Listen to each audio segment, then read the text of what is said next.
The following Let's Play has been rated perfectly fine to watch. Any attempts to break the game are for entertainment value only. However, if any typos happen to be found, Hello everyone! Welcome back to this game. When we last left off, we finished World 3 for the time being. Despite my best efforts to prevent me from finishing World 3 for the time being. Why yes, I am still mad about the token thing. Thank you for asking. Anyway, we had previously skipped World 2, so today we are going to World 2, and in fact we are going to completely complete World 2. Had we gone to World 2 first, that would not really be possible because the 5th and final trophy in World 2 requires the spring boots. But since we actually already acquired the spring boots, we'll be able to complete World 2 in one go. Which makes you wonder, well, if that's the case, why would you want to go to World 2 first? Just get the spring boots and then you only have to make one trip into World 2. Well, I've been thinking about that, and what I would probably do is, yeah, make it possible to acquire the spring boots if you wound up skipping World 2, but I would not do the same with Bigger Blast and Zap, the two attacks that you can learn in World 3. So then, if you skip World 2, yeah, you would be able to get the spring boots sooner, but at the same time, you would have a tougher time with the enemies in World 3 because you can't get enough tokens to get the new attacks until you acquire tokens from World 2. And that's how I would handle that. At the very least, that's how I would handle it if I didn't make any big changes to the game's objectives. Anyway, let's head into World 2. Sealand. That's an oxymoron. Had a bit of fun with some of the level names in this game. Some of the level names. Yay, I found you! I didn't know we were playing hide and go seek. Hey, who's the comedian in this adventure? For your information, Mr. Not the Jester, I was looking for you so I could tell you about this place. For one, it's overrun with pirates, so you might want to get used to hearing yers and yees. Second, beware the mermaids. Last, for some reason, it's possible to walk on the water here. Don't ask why. I'm still trying to figure out why it doesn't ripple. But don't search on the empty water, except for the docks. And one last thing. This place is much larger than Lucky Woods, but you won't even be able to see half of this place without getting its ability. So come visit me at my shop. And that's it. See ya. So yeah, Sealand. You can walk on water. Why? Well, because in RG Maker 1, you can walk on water. Why? Because ships and mermaids. They have ships and mermaids, and I guess they wanted ships and mermaids to be able to move around on water. It is, of course, possible to make it so the player doesn't walk on water. All you have to do is put some sort of border on the water's edge like this. But in my case, in the case of this game, I wanted it to be possible to walk on water in certain places because... Which actually makes these docks kind of pointless, especially with these pirates guarding the docks, because you can just walk around them. It's like, hey, you don't want me walking through on these docks? Well, guess what? I'm just gonna walk right around you. So yeah, you can walk on water. Also, Sealand sucks. I mean, some of the objectives here are kind of interesting, but as far as level aesthetics go, I don't like it. I mean, I probably just didn't know what I was doing, but basically what Sealand is it's just this giant sand ring in like a donut-shaped island. That's it. I mean, yeah, there's a lot more to it, as Jester said. Eventually, soon here, we'll actually be able to travel underwater, and you would think that underwater would look very pretty and stuff. It doesn't. Actually, it looks even worse. So we got new enemies here. We got pirates, and we can use Blast and Birdwatch on them. Now, I should point out that I did, in fact, learn Biggest Blast in Mount Snow. So why, or not Biggest, Bigger Blast. I did, in fact, learn Bigger Blast. So how come I can only use Blast? Well, the answer is simple. It would have been taking too much memory to make it possible to use Bigger Blast on this guy. So let's just use Blast. And this guy's attack is kind of interesting. Bad song. 15 men. My ears! And that's how you take damage from those guys. Their singing is just that bad. Now, not all the pirates here are bad news. We got a pirate standing over in this direction with a couple of toy boats. Let's see what he's up to. Ahoy! See the toy boats I just got? Actually, no, I just got reminded. In my original Let's Play, I'm pretty sure at some point I tried imitating a pirate voice and it came out more like Elvis. So yeah, I'm not going to be doing any pirate impressions today. I could probably do better than I did then, but I don't feel like trying. See the toy boats I just got? I bought 2 so that I could race them with me shipmates, but they're all too busy with the treasure down below. I know! How about ye race with me? We'll race them around this small rocky area I found. What do you say? No. Well, if you don't want to... Okay, so I was just about to upload this episode when I noticed this. Want. W-A-N''T. What exactly is that supposed to be? Why not? Way not? If ye do not, way not to? Or maybe the pirate just talks funny, like maybe he's just saying, if you don't want it to. I was even going to award a trophy to the winner. Oh well, in that case. Okay, let's get racing. Ships ahoy! So this is going to be an interesting little mini game. We have a boat racing mini game. Get ready. 3, 2, 1, go. Are you going to move? Hey, you. Are you going to move? Fine. Here's the finish line. Wrong way! Okay, let's go this way. Oh, now he moves. And now he doesn't. And he only moves whenever you do. Why? Well, in RPG Maker 1, you can't pre-program events to follow a specific path while still being able to allow the player to move. So what I'm basically doing here is make it so that on every single tile there's an event that you step on that tells you the opponent to progress just a bit further on the race. Which actually kind of ruins the difficulty a bit because like there's no real challenge, just plot your course properly and yeah, how can you lose? Well, aside from doing like what I'm doing right now where I'm kind of losing on purpose. And now that I've demonstrated how you lose, I shall go ahead and... Well, you didn't do too bad a job. I mean, you were only sitting at the starting line when I reached the finish line, but you know, not too bad a job. But you still lost. Want to try again? Will he say the same no message? I'm kinda curious. Well, at least you took your loss like a man.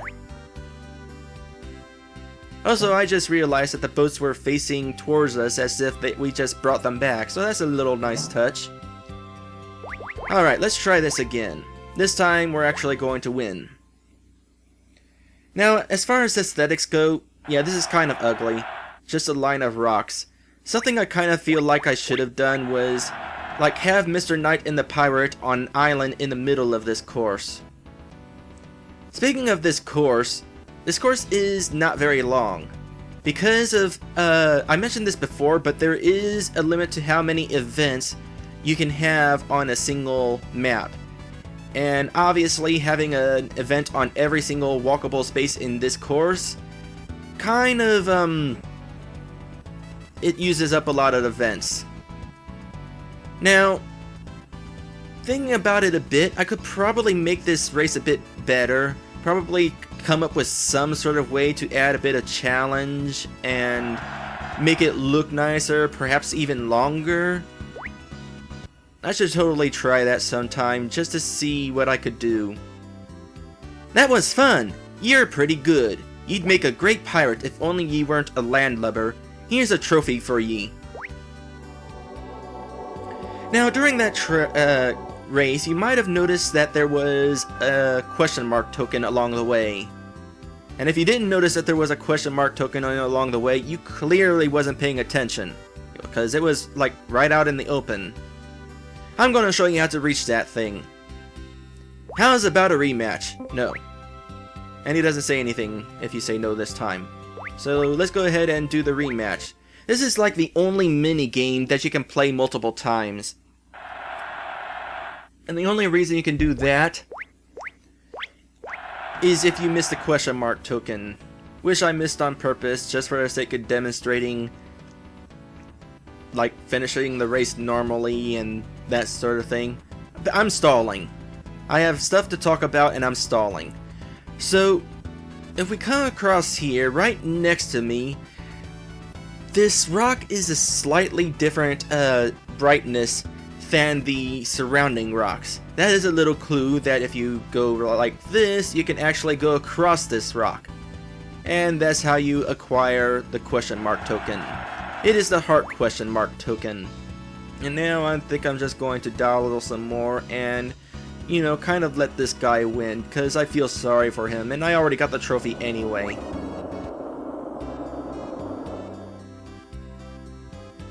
Ah, 'twas a good race. Until next time. So, apparently I got a whole bunch of different messages for this guy, depending on whether you win or lose, if it's a rematch or not. Anyway, we have acquired the first trophy of Sealand. And that's just about all we can do in Sealand for the moment until we get the ability, which is down here. Here's the ability shop, along with a treasure chest. We'll get to the treasure chest momentarily, but first, ability. Good, you have 55 tokens. Here is your new ability. Glub. Glub. Breathe!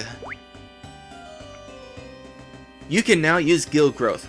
Did you see the whirlpools? They look like this. Neat. What's it like turning into water? It's okay. Anywho, when you step into a whirlpool, you'll use guild growth, which makes you grow gills so you can breathe underwater. That is freaking awesome. Of course, don't expect to swim like a fish. With all that armor on, you'll sink like a rock. How do I get back up? Simple, just go into the whirlpool's shadow. You'll float back up and you'll gain back your lungs. Boy, that must feel really interesting. You've learned the ability in this shop. Come see me in the next world. Close the bottom half of the door on your way out. Alright, now that we have that ability, we can actually explore the rest of this level. But first, what's this treasure chest? We haven't had a treasure chest in this entire game. Why is there one now? Huh? A note! Find all 5 chests to unlock a great treasure. The pirates actually write 2 as "ta"?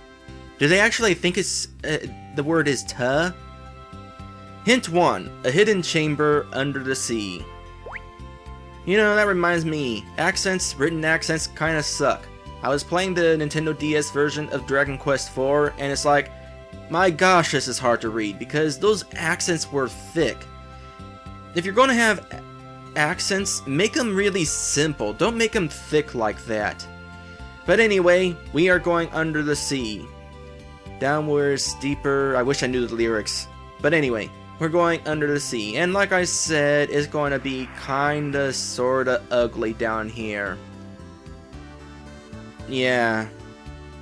Aesthetically, this place kinda sucks. Oh hey, a mermaid is following me. And there's another mermaid. Let's find out what these mermaids do. Right now, all we can do is use blast on them.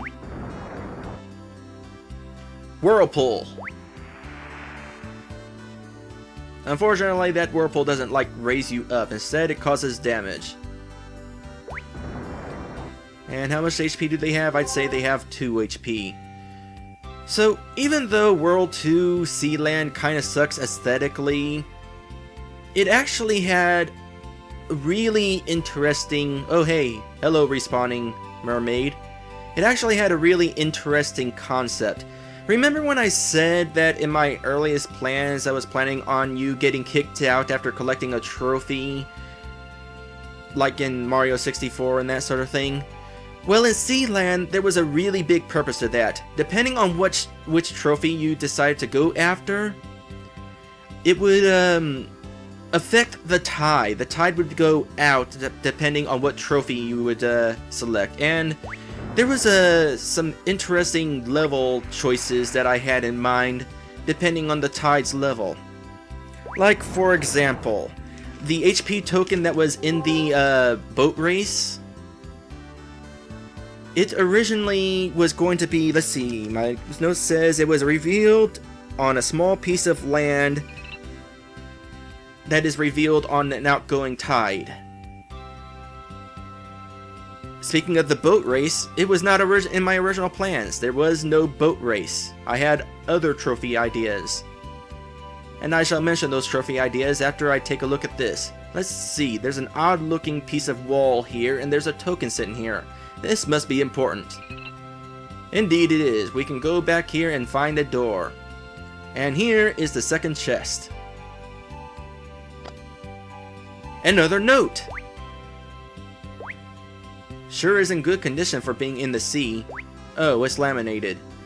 Hint 2. X marks the spot near the spellbound place on the beach. Alright, that sounds simple enough. I think. Does it sound simple enough? I'm going to assume it sounds simple enough, mainly on account that I actually know what it's talking about. But speaking of talking about stuff, let's see. Here's another trophy that was in the original plans. One trophy, Spring to Secret Island. We're actually about to visit that secret island. Instead of having a trophy, it actually has a couple of other things, as we'll find out. Another trophy that was in the original plans was the outgoing tide would reveal a small cave containing a trophy. I think this right here that we're walking up to is a combination of the outgoing tide revealing a small cave and springing to a trophy, because we got these little notches in the cliff island here. They don't have trophies, but they have, of course, the MP token, and over here we have a crystal ball. Good thing I went to get the spring boots, and that is why you need the spring boots. Now this crystal ball is actually part of a quest that technically I shouldn't know about yet, because it's actually starts in a different spot in this level that I could have reached already, but I didn't feel like it because I feel like doing things out of order right now, just to see what that's like. Alright. So we got this X here. Yeah, knock these out of the way and... Ah, there's a note hidden in here. Hint 3. Inside an unguarded corner of a castle. Ooh, there's a castle in this level. Incidentally, these X bushes was actually part of something else. No, yeah, it is part of something else, but I shouldn't actually mention what that something else is because it's relevant to a different level. So I'll mention that at some other point, maybe? In any case, let us head into the move shop. Good, you have 45 tokens. Here is your new move. You know, I just thought something that I kind of wish I had done was give you the option of which move you learn whenever you reach this shop. Because right now they're sort of in order, in a specific order. Let's find out what this first one is. I am Jester. Hear me roar. Meow.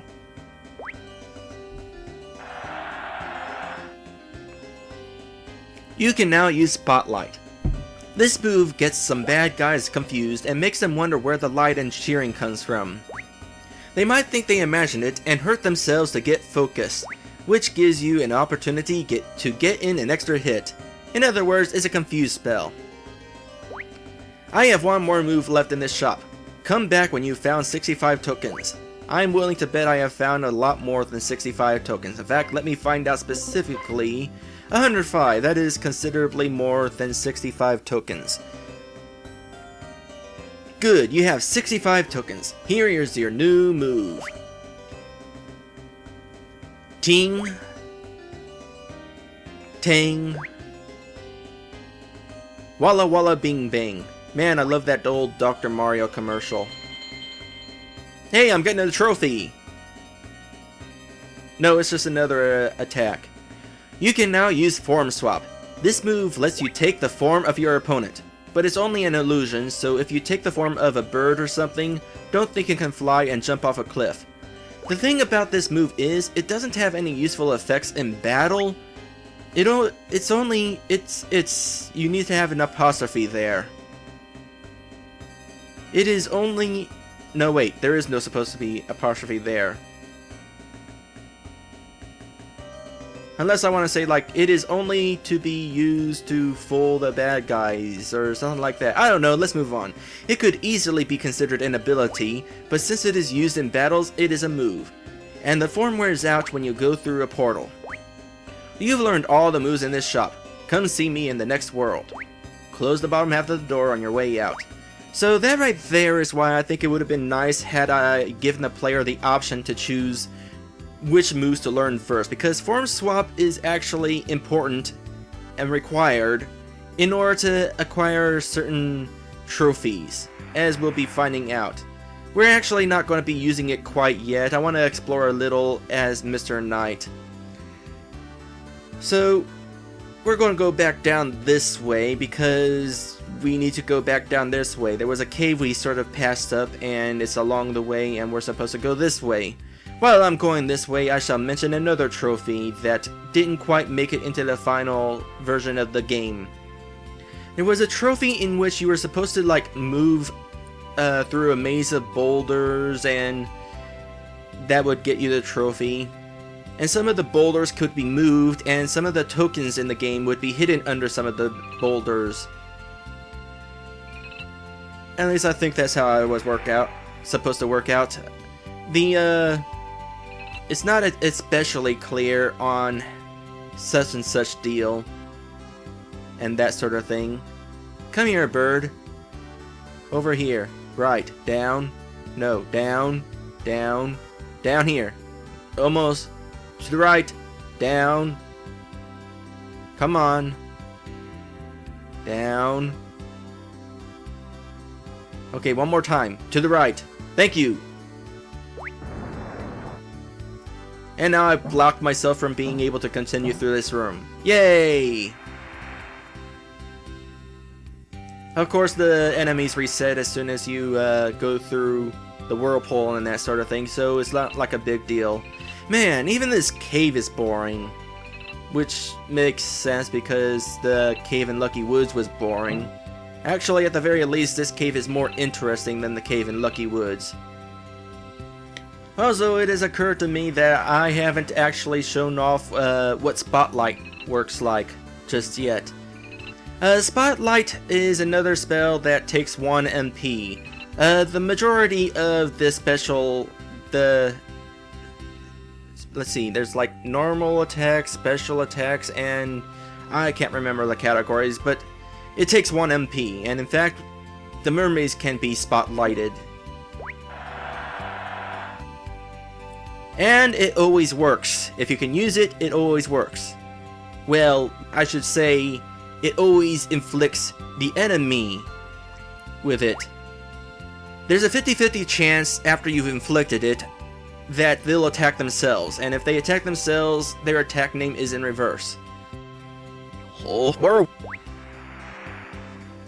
As you can see, this one successfully got itself confused. And there's another mermaid in here. Let's see if I can show off what happens if the spotlight doesn't work. Alright, so there, it's confused, and attacking it, no, it did not confuse itself. So it is attacking me.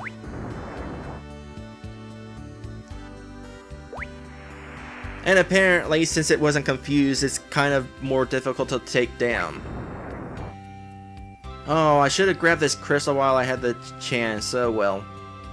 Because now that other crystal is going to disappear because I have it so that if you collect a crystal or heart, all the crystal or hearts disappear. Why do I have it like that? A save memory. And also because it was complicated to keep track of having those laying around. I feel like I didn't explain that that spotlight thing well enough. So let me try to explain this better. When you use a spotlight, the enemy is confused guaranteed. However, whether that confusion actually does anything, there's a 50-50 chance of that. Half the time the enemy will hurt itself, half the time the enemy will hurt you anyway. That's a much better way to explain it. In the original plans for the game, it was a little bit differently. There was a 70% chance that the confusion would take effect, but at the same time, the plans had it costing 2 MP. I think the reason why I decided to... There are no other activated transport pads in this world right now. You mean I forgot to grab the other one? Well, let me go grab that then. What was I saying? Oh yeah, I think the reason why I decided not to have the attack cost 2 MP was because the way I have this... Let me see. MP... Alright, Hero MP. This is how much MP I have. And I only have one of these items, and like I said before, you can't actually keep track of how many of a certain item you have. So if I actually did have it require 2 MP, there would be no easy way to tell whether I have 2 MP or 1 MP. So potentially I could have used the 2 MP spell while only having 1 MP.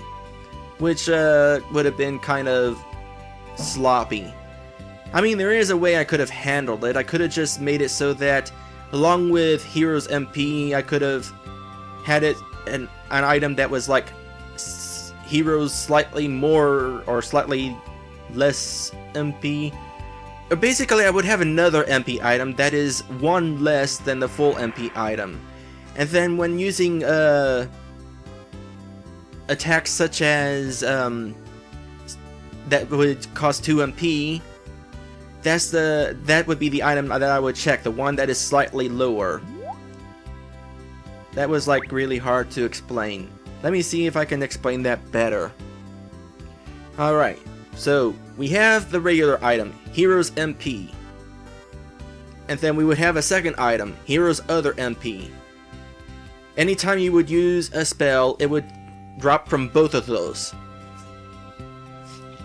Spotlight, if it had cost 2 MP, would check the lesser amount, this one, and then if that's ran out, that would mean that it can't be used even though he actually has 1 MP. I hope I explained that well. Alright, so let's go ahead and head up here. And up here we have a castle. How interesting. No entry until Peggy comes. Actually, no entry at all because you're not a pirate. That's interesting. I wonder what's inside this castle as if I didn't already know. Find out next time.